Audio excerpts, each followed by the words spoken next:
Are you sure it's settled? It's settled. As for the tool, that is not mine. Jo was silent as she met the woman's gaze.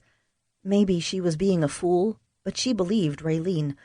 She slipped the tool into her back pocket and stood. I want to believe you, but I found this in your room. I'll let you off with a warning, but if I ever find another contraband item in your possession, you'll be asked to leave immediately. Raylene swallowed hard and nodded. I understand. Thank you for the second chance. Well, I guess I'm working on my third chance now. Jo's expression softened. I believe some of us do need a third chance. I know I have. I'll finish looking around. Despite Jo's belief that Raylene was telling the truth, she checked every nook and cranny of the small bedroom and even removed the mattress to check underneath it. Satisfied there was nothing else to find, Jo finished her inspections of the other units and then returned to the house. Delta was in the kitchen pounding a ball of bread dough. And if I ever see that nasty woman again, she punched the dough, I will give her something to complain about. Jo snuck up behind her. Still cranked up about Ms. Holcomb? Her grin widened when Delta turned around, her face smudged with flour and her eyes burning. Looking back, I should have given that woman a piece of my mind. She's bitter and angry, Jo waved dismissively. We've got bigger fish to fry than to worry about her. You're right, it just makes me angry. I suppose you heard about the disagreement between Raylene and a couple of the other women earlier today. Yes.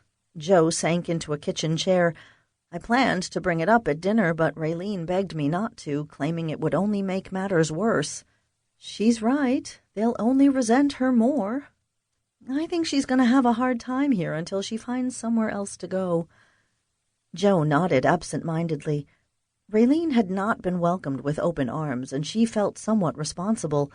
The woman had gotten off on the wrong foot, and Jo was at a loss as to how to fix it.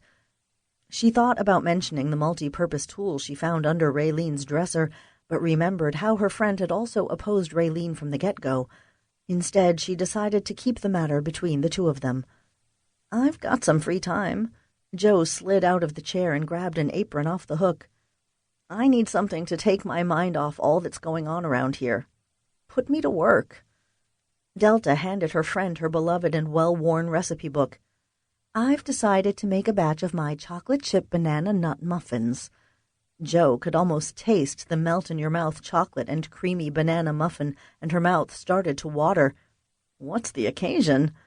The muffins were a treat, something Delta had made just once since moving in with Jo.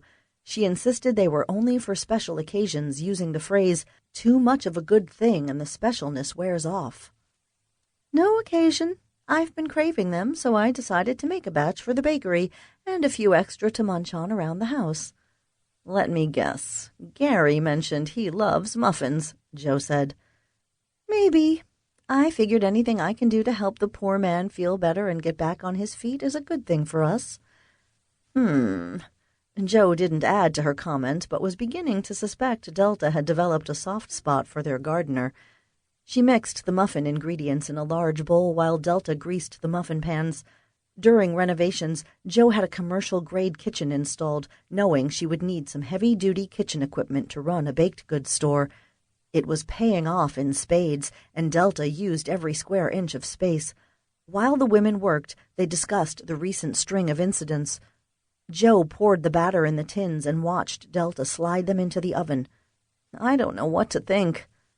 I hate to even say this, but what if one of our own is behind the incidents? Delta asked. I watch some of those in-depth investigative shows on television. She tapped the side of her forehead.